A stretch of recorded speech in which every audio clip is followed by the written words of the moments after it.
It's the Roundball Rock Podcast, starring Dave Schilling, Miles Turner, PJ Tucker, Joey Devine, DJ Augustin, Jackson Hayes, Jared Allen, Sean Keane, Mohammed Mo Bamba, Patreons, Chuck Anderson, thank you, Chuck, Christopher Small, thank you, Christopher, Blueberry Joe, thank you, Blueberry Joe, musical guest, Trisha Yearwood, and now the temporary host of Roundball Rock, Joey Devine. Hi, it's me, Joey Devine, your temporary host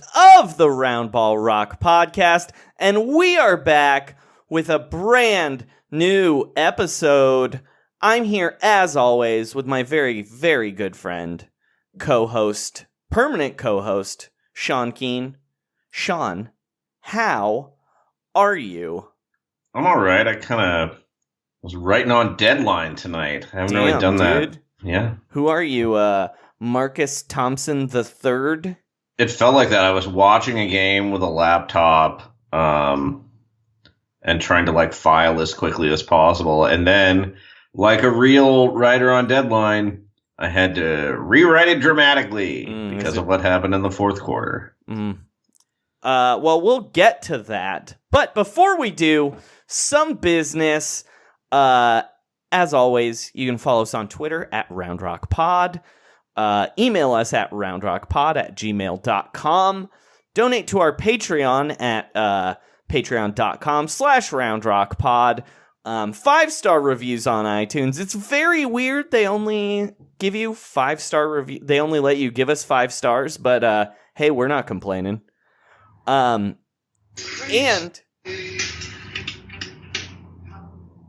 of course, Sean was playing music there.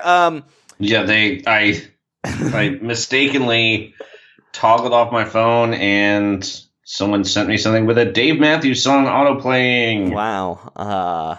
Just awful. You should unfriend that person. It is my sister-in-law. Oh, then never mind. I would if I could. But more importantly, Sean, did you know we're doing a live show? Oh, I did. I was actually visiting my second favorite website on the internet, podstarweekend.com, and I noticed we were booked. Yeah, it's weird. They didn't tell us. I clicked on a phishing link that was sent to our email, roundrockpod@gmail.com. Yeah, it was a forward from Jeff Bezos, weirdly. Very weird. And I clicked on another one that was it was called Free Money from ElonMusk.com. And I clicked on it, and suddenly I was at this website saying that we're performing February 13th at the Virgil in Los Angeles, California, with some of our really good podcast friends. Airbuds, they're there. They're putting on the show. I did Airbuds just this weekend. Jason Concepcion, a.k.a. Network, a.k.a. NBA Desktop. He's going to be there. A.k.a. a man with a Harry Potter tattoo. The Flagrant Ones, a.k.a. Hayes Davenport and Carl Tart and Sean Hayes, a.k.a. Hollywood Handbook minus Carl Tart.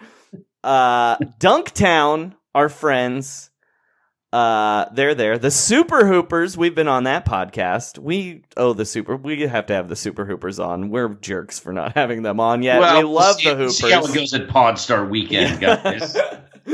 Wow, we're jerks. Horse is gonna be there. Nits from Count the Dings, CTD, baby. It's Nits. Comedian Langston Kerman, and music by Joey Dosick. And they say there's going to be more, but I can't imagine how, considering the show is only 2 hours long. And we will put out a 2 hour long podcast in our fucking sleep, baby! Anyway, that's February 13th, 8 p.m. at the Virgil in Los Angeles, California. We have something incredibly stupid planned. Mm-hmm. You who don't would have want to guessed miss from it. us? It's either going to crush or bomb atomically. It's the only way we do things here. Tickets are available at podstarweekend.com. And I forgot, all of the tickets go to charity. Yeah. Isn't that like the dunked on rule of performing? You should either absolutely crush or absolutely eat it. Yeah, we're like the Houston Rockets. Yeah. And by dunked on, I guess, yes, but you mean, yeah. Anyway, that's the business. We've done with this way too long. Please buy tickets. We want to see you. And we don't want to see all of the fans of theringer.com who are certainly going to buy most of these tickets because it's going to be it. They're going to be saucy too. That show. I mean, it could not be a saucier time to be performing with a Ringer podcast, don't right? Don't need to talk about that right now. I'm save just saying that it's for the Patreon. It's saucy. Sean, we got some calls from some friends. Should we go to our voicemail? Yeah, let's. All right.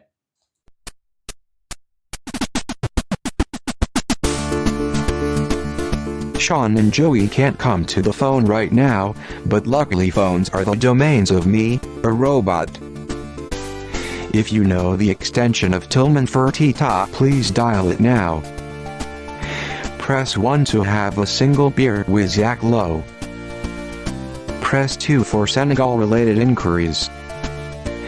Press 3 for movie times read by Brooke Lopez. Press 33 to hear problematic things Bill Simmons wrote in the early 2000s. Press 0 at any time to leave a message for Sean and Joey.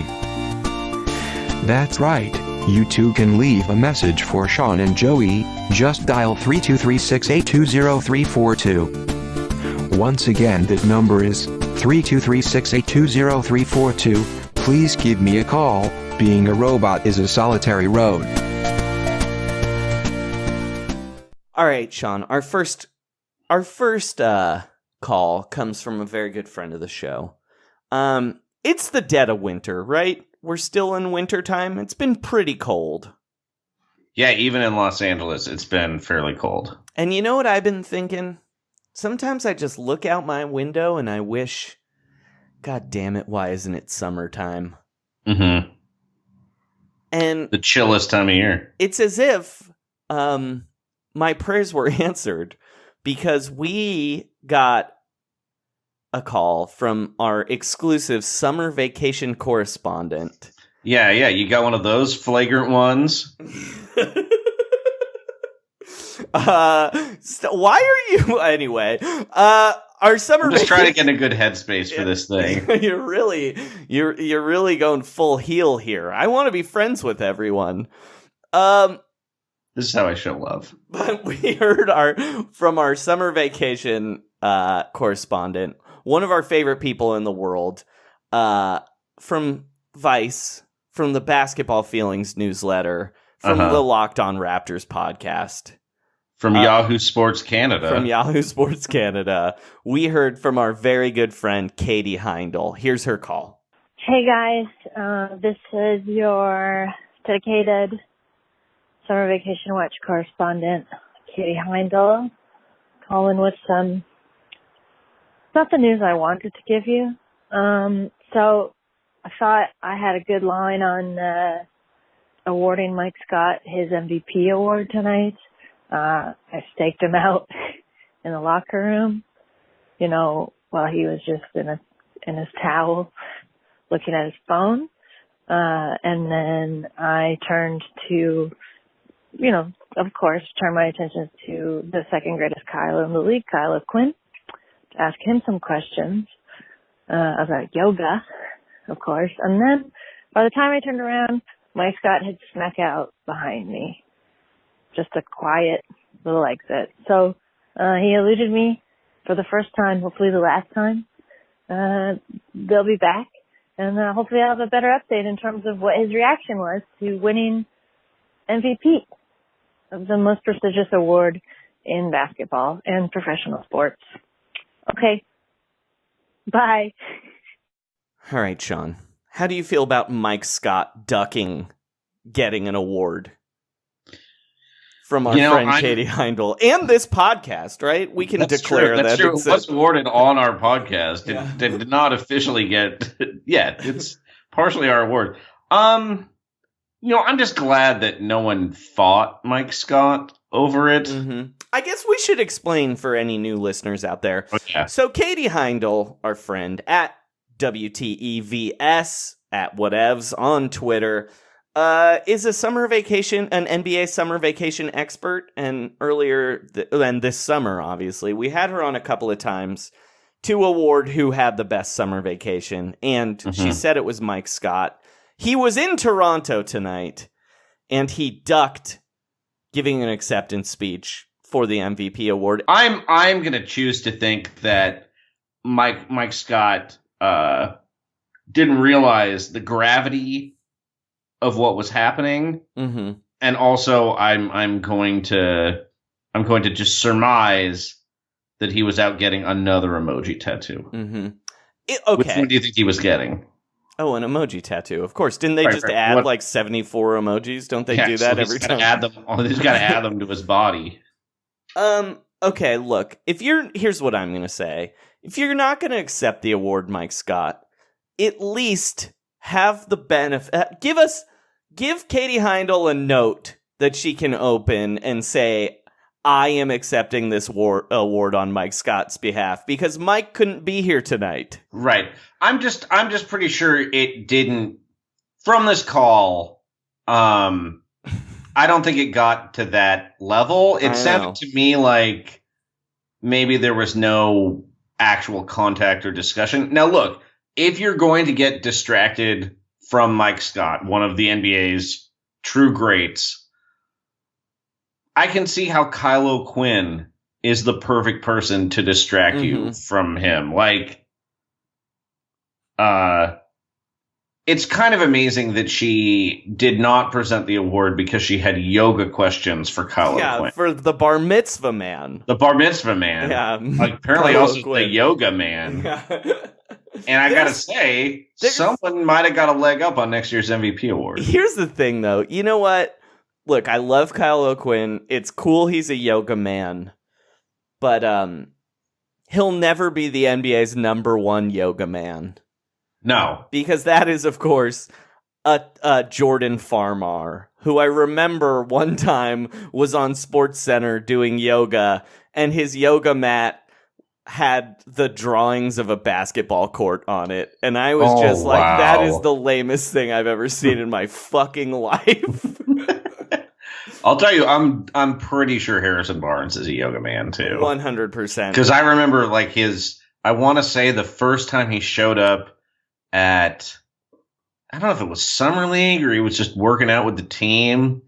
But Steph Curry's like, when I saw him take that foam roller out of the trunk, I knew this guy was serious. Oh, no, that was before. That was in high school, and it was Andre Iguodala who told that story. Oh, Iguodala, he was rolling foam in high school? Yeah. Shit. All right. That was a delightful call from Katie. Katie, please call back with any summer updates, considering how miserable everyone is because it's the winter time. Next up, deliver Mike Scott, deliver Kylo Quinn. That's what I say. That's a good rule for life. Next up, we have a call from another friend of the show, the captain of Canard, internet rabble rouser, Portland's or Vancouver, Washington's number one shit stirrer. Yeah, muckraker. Former podcast host, former Patreon man. Seahawks expert. Yeah. And prolific football blogger. Corbin A. Smith. Follow him on Twitter at Corbin Smith NFL. Tell him Round Rock sent you. And listen to the final episode of Take It or Break It, which might be coming out soon. He keeps saying it's going to come out. I believe the penultimate episode was recorded tonight. This has been a Jeter-esque farewell for it the is true. Take It or Break It podcast. People on Twitter are just like, oh, the captain's gone. Captain Corbs. Anyway, we got a call from Corbin A. No one did it better. We got a call from Corbin A. Smith. Here's that.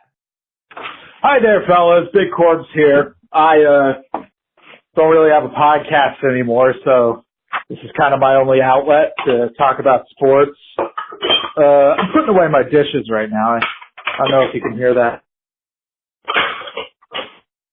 I just have something to say about the last episode when we were talking about Kevin Love, and you mentioned that his beard that he had in college wasn't cool. I want to vociferously disagree with this statement because having a Color Me Bad beard in 2008, ballsy move for Kevin Love, I think. Now I understand that when we were at the peak of Color Me Badism, as I call the reign of Color Me Bad in the pop culture sphere, that it would have been a sort of a trend tracking thing to kind of cut your beard very close, have this sort of well-crafted perma stubble that Kevin Love had at the time. But I think Color Me Bad had become a cultural relic of sorts, and the close cropped beard had fallen out of popular style, that a teenager coming to the conclusion that that is what he should wear on his own, I think that's pretty cool. And so I just want to say, Kevin Love's Color Me Bad beard that he had in college, cool. And you guys getting all judgy about it, you know. Oh, but I don't know if that's like cool. Anyway, thanks for listening. Subscribe to Bad Photojournalism. Everybody have a wonderful day. All right. First thing I want to say, I believe mid-call he puts us on speakerphone. Can I tell you my favorite part of the call? Sure. His question, I don't know if you can hear that. I'm putting my dishes away. It sounded like he was celebrating like 30 simultaneous Greek weddings. Yeah, it's like, are any of those plates intact? Well, it's amazing we were even able to hear them, considering a crowd of people was lifting him up on a chair and carrying him around the room. Surprised he didn't have a mouthful of baklava. I'm surprised Corbin, were you at a Gallagher show? He may have recorded that from a carnival. He was in one of those rooms where you pay to smash things to get out your aggression. Oh yeah, maybe he called from Philly. Maybe Gritty thought he was in that room when he beat up that kid. By the way, I think that kid's lying. That kid is 100% lying. But it is hilarious that no one named like the human being who was clearly inside the Gritty suit. Mm-hmm. It was all just like, yeah, Gritty might go to jail. Dude, I say let Gritty punch people if he wants. Yeah. That's his whole thing. The story does not make any sense, by the way. It is not believable at all. Let Gritty brawl. It's in his nature. Anyway. You gotta go from a chiropractor? Come on, man. Back to another big red-bearded man we know. Corbin, I think what you're missing out on here is being much younger than us, because that beard was in style in 2008, and it was the worst people on fucking earth who wore it. Like Kevin Love was essentially wearing a tap-out shirt on his face. Yes, 100%. But it was like the body of a tapped-out man. Yeah, he might as well have been wearing Ed Hardy jeans. Oh, yeah. Yeah, I think you missed the boat on this one, although I do like how many times you say color me bad in your call. It's hard to hear over the plates you are smashing on your head to solve to break a Guinness Book of World Records. But yeah. Thank you for the call, Corbs. Please let us be your podcast proxy. Call us whenever you want. Yeah, totally. And please, in crazier situations, I would like the call to be almost unlistenable with each and every call. Maybe standing in front of like an industrial fan. Yeah, can you go to a construction site and record your takes? Could he record underwater where like a shark was screaming? Can you call us from the front row of a movie? We love you, Corbs. If you love Corbs too, remember patreon.com/roundrockpod. Our Discord is the only place with a direct line to Corbin A. Smith these days. It's true. You can ask him about the Switch games you want to play. That seems like the majority of the talk that goes on there these days. Mm-hmm. I think that's and I would say, don't always say this about the entire Discord, but recently the Big Corpse channel has been popping off. Yeah. Popping off. The only channel that's not popping off is the news tip line. It's like they expect us to find our own news. Jesus. These people. We love them. All right, should we do some reader mail? Let's do it. This is Roundball Rock Reader Mail. Communications from listeners. Why do we call it Reader Mail? It is confusing for robots. All right, Sean, why don't you walk us through this first question? Okay, this is actually from the Big Corpse Discord channel. It asked permission. This is from listener Hannes. I'm saying that right. Yes. Who's that? Hans? It's Hannes. It's Hannes, right? yeah. Who I believe also pointed out to us that the fake stat you made up pre-bounds is actually basically tracked on NBA.com. Fantastic. Do they call it pre-bounds though? Because no. I have prebounds.org right now, and I'm just waiting for it to blow up. So I have pre-Spotify sale. That is my it's my fake stat. Keep going. Wow. Okay, so he asks. This is based on our discussion of the screen assist. Which hustle stat does best correlate with being good at sex? And he lists these options: box out, charge, deflection, or block assist. Okay. And Big Corbs, second appearance on the podcast, commented that taking a charge is a real not tonight honey move. It's true. He's correct there. Wrong on the bat on the Kevin Love beard. Correct on the not tonight honey of the charge. Yeah. That's faking an injury. That's getting up early tomorrow. If you're taking a charge, you're getting up early tomorrow. Yes. Yeah, if Ryan Archidecano is doing it. Yeah. It's not a sexy hustle stat. This is a tough one because I could see an argument for the other three. Right. I mean, deflection means you have active hands. Correct. You understand angles. Box out, you really want to grind up on somebody. Mm-hmm. Yeah, that's it's a meat and potatoes move, but it's an effective one, you know? The block assist, you're very generous.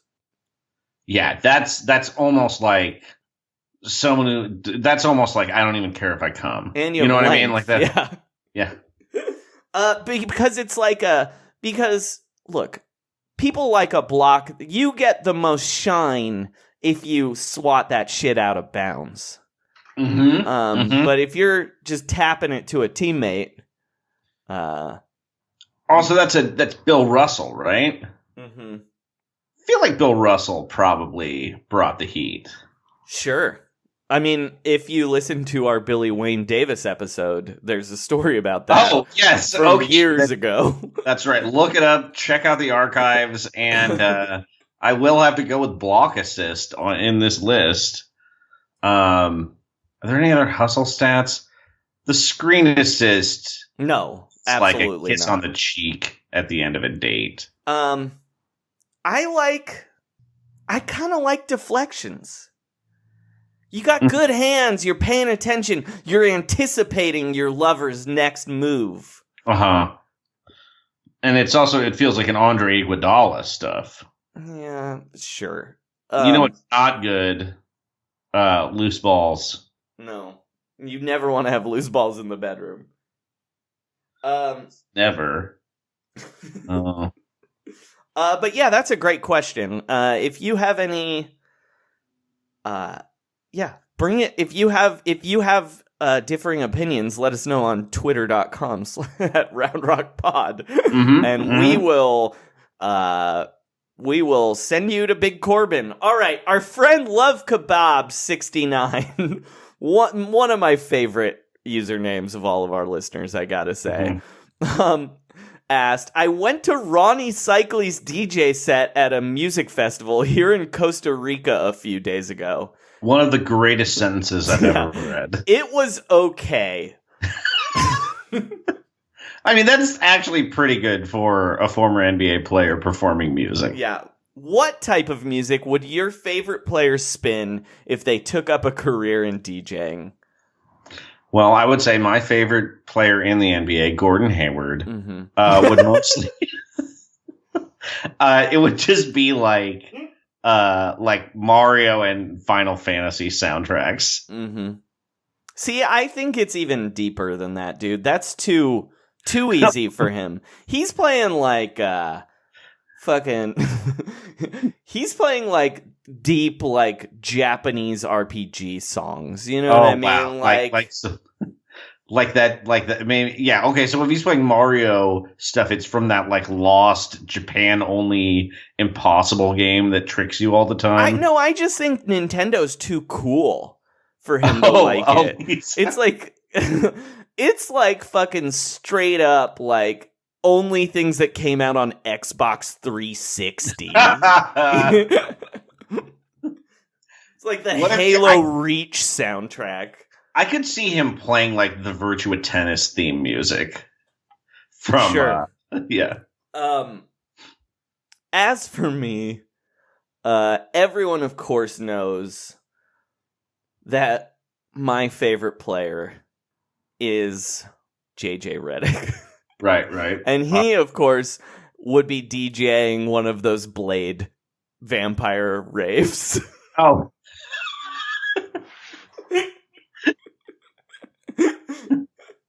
You know, just like hard industrial as blood pours from the ceiling and all those freaks lick it up before Blade and his friend Whistler come in and mow them all down with their high-tech weapons.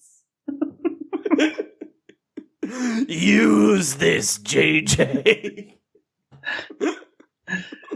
My dad is a compulsive channel flipper. He just hates there being a commercial in a sporting event.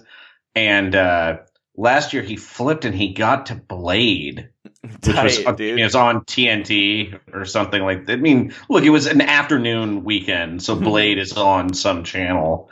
And there's some shit. I don't even remember what scene, but Chris Christopherson's doing some like shitty anti-vampire stuff. And my dad turns to me and says, "You know, he was a Rhodes Scholar."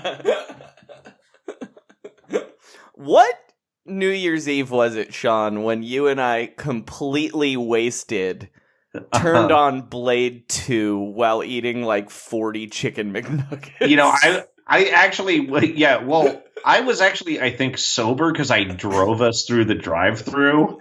This must have been like 2011. Yeah, that sounds right. I'm trying to think of like what's the correct. We started the year by putting on Blade 2 on demand. It's just awful. Yeah, that was the other thing is that it was on demand. We demanded to watch Blade 2. I hope it wasn't like 2009. That would have been incredibly sad. All right, let's go to the news. Okay.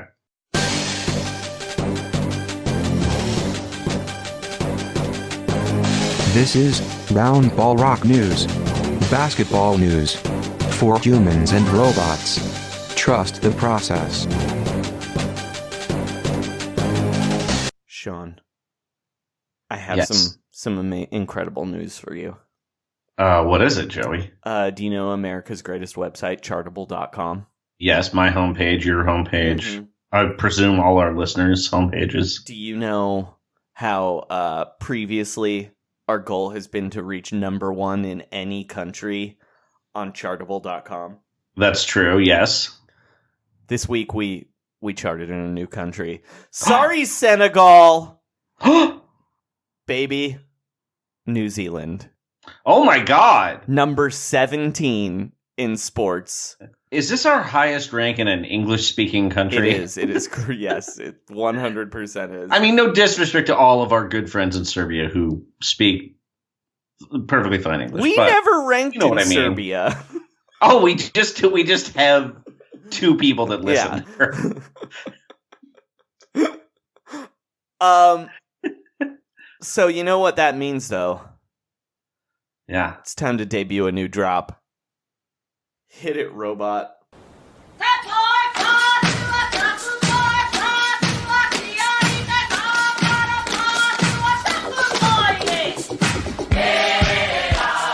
Now it's time to talk about Round Ball Rock's number 1 country, New Zealand. The Oklahoma City Thunder select Steven Adams from Rotorua, New Zealand, and the University of Pittsburgh. In 1893, New Zealand became the first country in the world to give all women the right to vote. There are 9 sheep per each person in New Zealand, making it the highest ratio in the world. And I'm Javert. Do not forget my name. Chartable.com is a very reliable website that everyone loves. In 1990, New Zealand became the first country in the modern world to appoint an official national wizard. Toss me. What? I cannot jump the distance. You have to toss me. The world's first commercial bungee jump was a 43-meter leap off the Colorado Bridge in Queenstown in 1988. No, New Zealanders, they throw another shrimp on the barbie, ride around in your kangaroos all day. No, it's Australians. You're thinking of Australians, that's not us. Once again, more journalists are imprisoned in Turkey than any other country in the world. 5 years for what you did. The rest because you tried to run. Yes, 24601. We will still do any and all Serbian podcasts. New Zealand, tell your friends about the show and please help make us number 1 according to everyone's favorite website, chartable.com. Thank you. We learned a lot about New Zealand. New Zealand, if you're out there, tell your friends. Help get us all the way to number 1, baby. Call the voicemail. Get in touch, Kiwi fans. We'll keep educating our listeners about beautiful country through music and robots. I didn't appreciate the way Larry Ellison cheated during that America's Cup. I'll say it right now. Yeah, that should have been our top story. It was bullshit. All right. Our top story, though, Sean. Matthew McConaughey, the actor, has purchased The Athletic. Wow. Did not see that one coming. I mean, I guess he's not the full-on owner, but is a owner. He owns a lot of The Athletic. He owns more than Tim Kawakami at this point. He owns our friend Dave Dufour. Wow. You think they'd get along? Yeah, absolutely. Are you kidding? They're both in Texas. Yeah, I mean, doesn't McConaughey live in Austin? Probably. That's not that far from San Antonio, I home of think the it's Doof. kind of far, actually. I mean, it's drivable, but Texas is a lot bigger than you think it is. I guess that you're probably right. I thought Austin. Well, okay. I'm gonna look it up. I'll tell you in a second. Our friend. Hour 15. Okay, that's actually. I thought it was longer. I take it back. You're correct. You just got that van. Yeah. But our friend Matthew McConaughey. I'm friends with the Lincoln lawyer, not the actor Matthew McConaughey. He tweeted today, proud to be on this journey with @The Athletic, the best in-depth sports writing happening. No G. Yeah, he was part of their $50 million round of funding. So all of that, what do you think The Athletic's going to do with Matthew McConaughey's money? With that Ghosts of Girlfriends Past money, Sean? Right. Okay, so more drops for Dave Dufour. Correct. Mm-hmm. I mean, I think some of it has to go to Rick Riley's greens fees. Is he at The Athletic? Yeah, he is. He is? He's Remember they signed him? He's clickety-clacking about teeth still behind a paywall? I mean, I think Maven offered him a pretty good deal to stay at SI, but ultimately he went. They've got to pay off that Jed York dinner tab that he charged to Tim Kawakami. Wait, 10 back years to ago. Rick Riley. Is his Athletic picture still him leaning on his hand, making a this face? The life of Riley. Yeah. I know what they have to do. They're going to use that money to murder the newspaper. Which, gotta love, was such a lofty, amazing goal. Not evil at all. Coming out and saying, I want to murder newspapers. Yes. Right. That seems reasonable. Anyway. And Frank Isola's legal defense fund. Oh, I mean, that's cool. Yeah. Love Big Frank. Here's a question, Sean. Yeah. What else has Matthew McConaughey bought before? Besides, sheepskin condoms and, amazing sets of bongos or whatever. Body oil. A bong that's shaped like Terry Bradshaw's head from Failure to Launch. Crew jackets for everyone who worked on Sahara.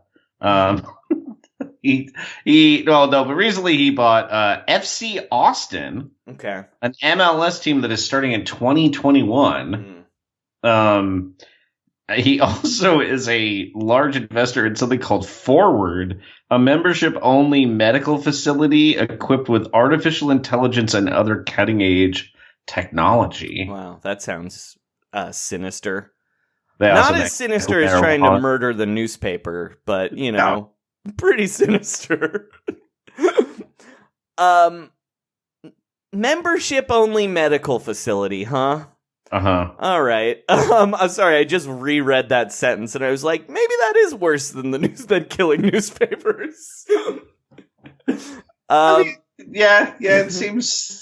seems like the kind of business that would be the bad guy in a Ryan Reynolds movie that comes out in March. Yeah. Man, I just saw Gattaca and it just gave me some investment ideas. Where it's for some reason Ben Kingsley is in it for 2 minutes and he's a rich guy and they put his brain into Ryan Reynolds' body, but then Ryan Reynolds is like, I remember my wife or whatever. Yeah. I was in Iraq. Yeah, that is an actual movie. That's y'all got any poor people in this hospital? Well, it'd be a lot cooler if you didn't. Anyway, here's the thing. The reason That's what I love about the clones who are growing my replacement organs. I keep getting older and they stay the same age. The reason I bring this up, though, the reason it's our top story is I want to introduce something called the Round Ball Rock Initiative. No, incredible. We have one, and that is to get Daryl Morey to go on Roundball. Our slogan is Daryl Morey go on Roundball. Tweet. In fact, if you're listening to this, please tweet at Daryl Morey. Daryl Morey go on Roundball. We only want to ask him questions about musical theater. He has interacted with each of us on Twitter before, and he may be out of a job very soon. And he name searches. We know he name searches. Yes. You don't even have to tweet at D Morey. Just tweet Daryl Morey go on Roundball and He tweeted at some like normal ass writer asking if the greatest Landry was Landry Fields or Landry Shamet, and he was like Carl Landry, and I thought, yeah, he's completely right. Yeah, he is correct. But I'm introducing a second tenet of the Roundball Rock initiative, and I would like you all to join. You don't have to do anything except. Look, if Matthew McConaughey is going to be giving out sports media products money willy-nilly, yes, there's no reason that shouldn't be Roundball Rock. None at all. My new goal for 2020 is to get Matthew McConaughey to give us $5 on patreon.com/roundrockpod. At first it was like, could he buy Roundball? But no, we just wanted to become a Patreon. Just for a month. He doesn't even have to stay. I mean, I'd prefer he stayed. Yeah. But we need your help, listeners. Please tweet at Matthew McConaughey. I'll promise this. He gets his own channel in the Discord. We'll send him a damn privileges. We'll send him a damn business plan. But Matthew McConaughey, become a Roundball Rock Patreon for 1 month. Yeah, 1 month, dude. We're much cheaper than the Athletic. To get into your facility. In fact, I'll tell you what. I will match his donation. I will guarantee he will make $6 off of becoming a Roundball Rock Patreon.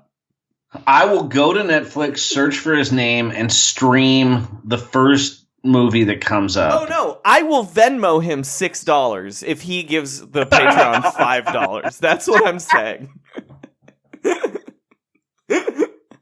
I just want the prestige. Yeah. So, Matthew McConaughey, if you're listening, donate to Roundball Rock. Please. Here's a drop.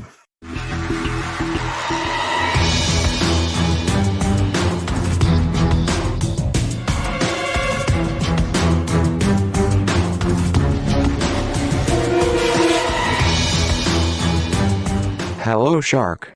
And by Shark I mean the star of The Lincoln Lawyer and The Newton Boys, Matthew McConaughey. My name is The Robot, and I'm here to tell you about my business, Roundball Rock, a podcast that is changing the game in Tillman Fertitta-related comedy podcasts.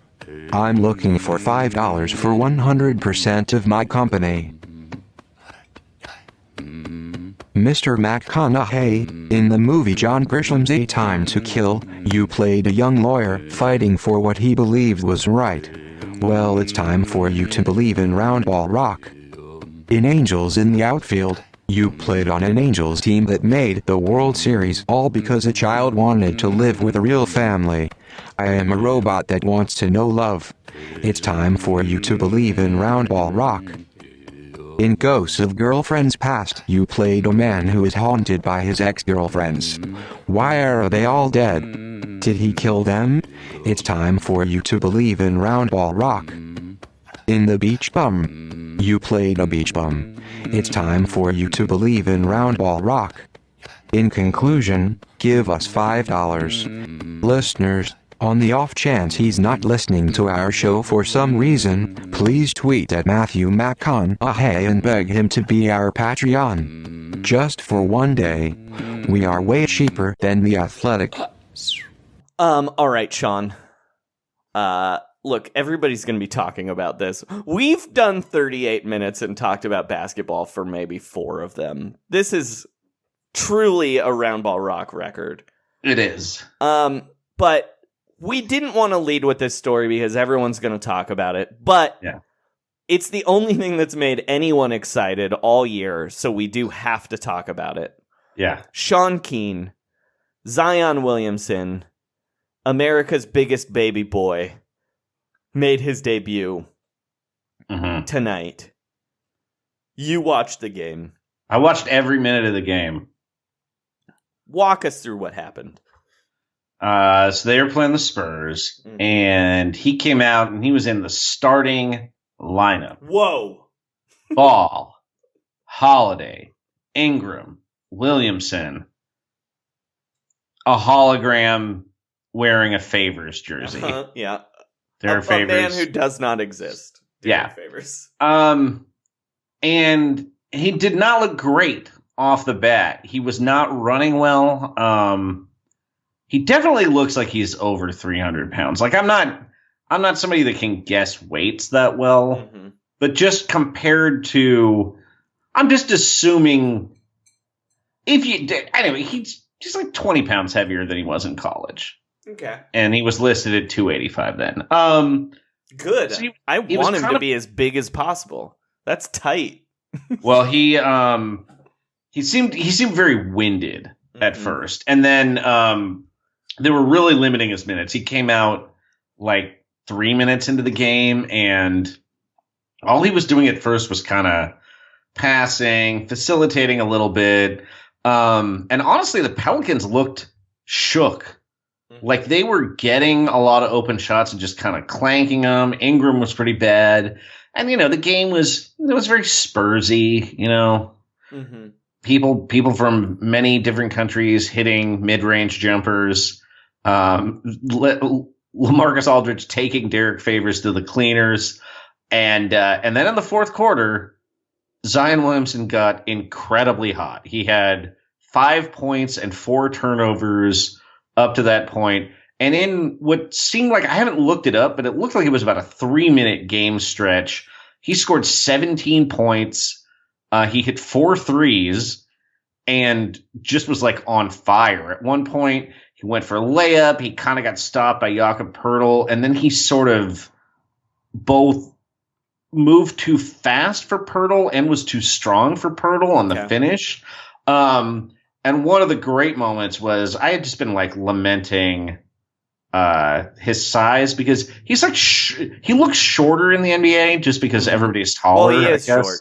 I mean, he's only 6'6". Yeah, it's a weird body, Joey. But then at one point he went up for this rebound, and I think it was Poeltl he went up against, and essentially it just seemed like the power of his ass just put Poeltl in like a different dimension. And he had the ball, and it was extreme. I don't get that excited watching basketball most of the time. I was sitting alone in a room, and I was like clapping when he hit threes. I was giddy. It was great. Well, Sean, I have a question for you though. Yeah. So he scored 17 points in 3 minutes as a rookie. Yeah. Do you think he's the next Jake Layman? Oh, he used to have the highest points per game average in NBA history. Because one time as a rookie, he put up 17 in 3 minutes, I think. Yeah. So, I mean, Zion ended up in a game that looked like it was going to be really disappointing. He ended up putting up like 22, 7, and 5 in 18 minutes. How many shoes exploded? I think maybe like, I wouldn't have been surprised if he like pooped a little bit after the fourth three. Wait, so his shoes didn't explode? His shoes did not. I'm glad I didn't watch it. Who cares? The funniest thing when they were trying to take him out of the game, though, was, he's on a minutes limit or something, but he was like really heating up, and Alvin Gentry was just into it. The crowd was going crazy. Sends Favors to the scorer's table to check in, sends him back. He sent like 2 different subs went to the scorer's table and then left. And then finally they were like coming down the court. He scored 15 points in 3 minutes. And Lonzo was clearly supposed to just call a timeout and get him out of the game. But he saw the lob opportunity and threw up a lob for Zion, who then got fouled, which meant they actually couldn't take him out because he was shooting free throws. It was great. It was great. It like, well, you know what the best part about it though was? What is that? This game fixed the ratings, baby. The NBA's perfect again. We're back. Who cares? No more mid-season tournament, just mid-season Zion. Oh my god. And the ESPN crew was pretty much as bad as they've ever been. Oh, great. Good. Jeff Van Gundy asked about who had the record for eating the most hot dogs maybe 2 minutes into the game. He doesn't know that? It's Joey I Chestnut, dude. Everybody fucking knows that. I think he said in a week. It's still probably Joey Chestnut. Joey Chestnut, yeah. But just a bunch of assholes. They were already talking about redrafting midway through the first quarter. And at one point, Jeff Van Gundy reasonably said, "This is Zion Williamson's first game. I'm not going to decide yet. Ask me in 2 years." And then Mark Jackson said, "I'm not going to ask you anything in 2 years." And then Jeff Van Gundy said one of my favorite things he's ever said, "I don't know if I'm even going to be alive in 2 years." And then the broadcast got dark for a little while. Where Mark Jackson was like, Don't say that, Jeff." He could drive him to suicide. Mark Jackson could do it. We should say, since we're talking about a Spurs game, for our investor, Matthew McConaughey, our $5 investor, what did our Roundball Rock's all-time favorite San Antonio player ever, our favorite player ever, sorry, not just from San Antonio, LaMarcus Aldridge. How did he look? You think, well, actually, Joey, you should say 7-time All-Star and future Hall of Famer LaMarcus Aldridge. Of course. Why? I can't believe I forgot. I'm sorry. Time is a flat circle. And so is LaMarcus Aldridge making All-Star teams. Yeah. He scored 32 points. He had 14 boards. Joey, is it inappropriate for me to shout out some of our other favorite players from the University of Texas? No, of course, please do. All right. Some of our favorites on the podcast, as listeners know, we love Avery Bradley. Love him. We love Tristan Thompson. Anyone, hook 'em horns, baby. Yeah. And, of course, Kevin Durant. Of course, we love him. He's our favorite. Please do not listen to any other episode other than this one. Love Texas, and we love venture capitalists. Love it. Hook 'em. Hook up those blood boys at your weird facility. Horns. Sean, we have to talk about it. Please tell me what Kyrie Irving did this week. Oh, well, Joey, you're not going to believe this, but he is hurt again. What? Yeah. The homeopathic medicines aren't working? Well, they just don't work when there's a televised game, and they don't work in the city of Boston, apparently. That's what Kendrick Perkins told me in a Twitter DM. So he was supposed to be playing this Monday on Martin Luther King Jr. Day and against the 76ers. He didn't play. And you know what, Joey? I think you should read this quote. Right? I don't think this is that psychedelic. No, right, this is I would describe him as pontificating Kyrie, less psychedelic Kyrie. Perhaps. Yeah. Okay, he said, "When I was out for those 7 weeks and not saying anything, people are still saying things about me. It's inevitable. They crucified Martin Luther King for speaking about peace and social integration. You can go back to historical leaders and great people in society that do great things, and they're still going to talk shit about them. It is what it is. I know what I stand for. I'm a great family man. I have great values, core values. This basketball stuff is a game at the end of the day. It's dramatized. It's entertainment for people and fans. I'm a human being at the end of the day. I'm going to keep reiterating that, but my job is making sure my teammates are great and our organization is at a championship level by sitting out 2/3 of the games."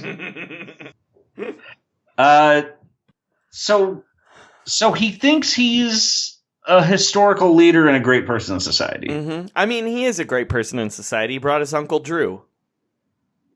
That is true. Which is not as good as any Matthew McConaughey movie, but... No. But, does any Matthew McConaughey movie have a lingering shot of Shaquille O'Neal's weird ass? No, and none of them also have a weird dramatic scene where Shaquille O'Neal and Kyrie Irving are standing at a gravesite mourning the woman they loved. Yeah. Uncle Drew does not come off well as a friend in that movie. No, he's a bad friend. Bad teammate, too. In fact, I kind of feel like Kyrie put too much of himself in that character. Where it was like, what's the real story of Uncle Drew? Well, this guy had a really successful team, and then he drove everybody away with his personality. Made really selfish decisions, but he also kept telling people how great he was. It was weird. They tried to crucify Uncle Drew. Yeah, Uncle Drew, if you take away anything from the movie Uncle Drew, it's that Uncle Drew was also exactly like Martin Luther King. And Joey, I hate to say this. The Pelicans, the game before Zion came back, they wanted to bring him back at home. I would have liked to see him, just get to play against Ja, But the Grizzlies could not hold off the Pelicans on MLK Day. And I think we know why. I didn't realize the effect the King assassination had on that city.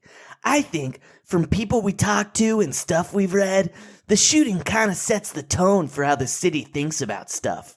We were at Game 3. Great crowd, they fall behind, and the whole crowd got tensed. It was all like, oh no, something bad is gonna happen. And it starts from the murder of Martin Luther King, and it's just that mindset they have. Right, House? I don't know about you, but when I think of Memphis, House is gonna eat. That was the Bill Simmons Playhouse. Embellishing quotes he actually read. He didn't really even embellish that much, though. Yes, no, that quote was almost word for word. I just changed shooting to assassination at one point to make it more clear. Yeah, never forget, the people of Memphis, the reason they get tight watching a basketball game is because the CIA murdered Martin Luther King there. I mean, the FBI, sorry, not the CIA. They murdered foreign... I think that's why James Wiseman was ruled ineligible. They're still trying to get that city.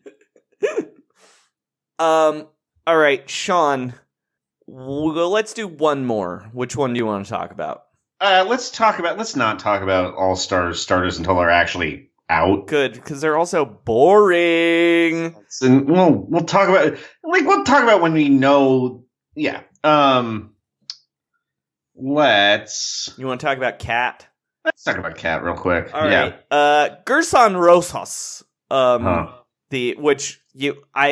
sorry, I didn't mean to do that. I slipped into Anton Chigurh there for a second. Andrew Wiggins is a coin. Gerson Rosas told ESPN that the Wolves aren't trading Karl Anthony Towns. He said, quote, Karl Anthony Towns is as untouchable as they come. He's the best player on our team, and he's the guy we're building around. Everything we do is to help him become the best player and to help us become the best team we can be. He's a special talent that we're going to do anything possible to help him achieve his highest potential. Joey, I think we know what that means, right? He's coming to the Warriors, baby. Oh, yeah! D'Angelo Russell, Jordan Poole, and a protected first-round pick for Karl Anthony Towns. Here's my question, though. 4 years left on his contract, by the way. I love 2024. I like watching D'Angelo Russell. He's good. But say you wanted to keep Karl Anthony Towns forever. Yeah. Is D'Angelo Russell really the answer there? No. I mean, getting rid of Jeff Teague is kind of the answer. No, just like it's very weird. Weird town. I'm sorry, Minnesota fans. Feeling Minnesota in particular. It's just you're in a weird spot. He now has as many 40-point games as Andrew Wiggins. Second in franchise history. Yep. Do you know who's number one? Kevin Garnett? No, it's not. Kevin Love? Kevin Love, baby! Oh, yeah. Time is a flat circle. We started with Kevin Love. We're ending with Kevin Love. Sean, yes. Is there anything you would like to plug? Yeah, I have a reaction column about Zion's game. And then it should be out by the time this podcast is out, depending on my editors. And then Friday, I'm going to have a thing about whether it matters that Kawhi Leonard kind of doesn't care about the regular season. And I'm not actually sure where I'm coming down on that one yet. I got to do a little more research for that one. But yeah, I think it's going to be called Board Man or Bored Man. As for me, please follow our new patron Matthew McConaughey on Twitter at McConaughey, where on January 10th I posted a picture of a billboard by Spotify that says the new single from Jesse Alexander, Mama Drank, with the caption, "This lady is the real deal." You know, I think he's the real deal, Joey. Dude, he is if he gives us $5. I'll give him $6. Sean, did you write a song? I did. It is again about Kevin Love. Oh, amazing. Our third in a row if you count the Patreon one. Time again. Give us $5 because Kevin Love is a flat circle. Trust the process. Trust the process. And shut it down. Let's all tweet at Matthew McConaughey to give our Patreon $5. Just $5. Sometimes Kevin feels he's got to run a play. He's got to get all paid from the deal he's signed to stay with a losing team. He gives death stares, hates Colin Sexton's hair, and he's lost his mind since 2017. He's really declined.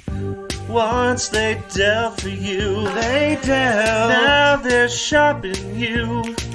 This trade is beyond belief. It's set up for nothing but salary relief. Take a future pick, but that's not really enough. Traded love. Traded love. Now ask Woj, they've got to get a pick. He's acting like a dick. You don't really want him around your team to make this deal. You need a jerk like Bradley Beal. It's hard to make the pieces fit. And I'm sorry, but that's some dunk shit. Could go to Atlanta. Sir Foster. Bailey's taking my Lanta.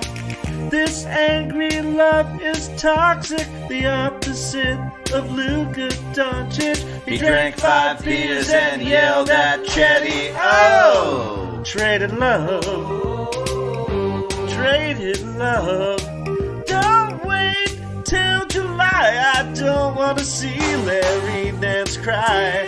Gotta play center cause he's too slow.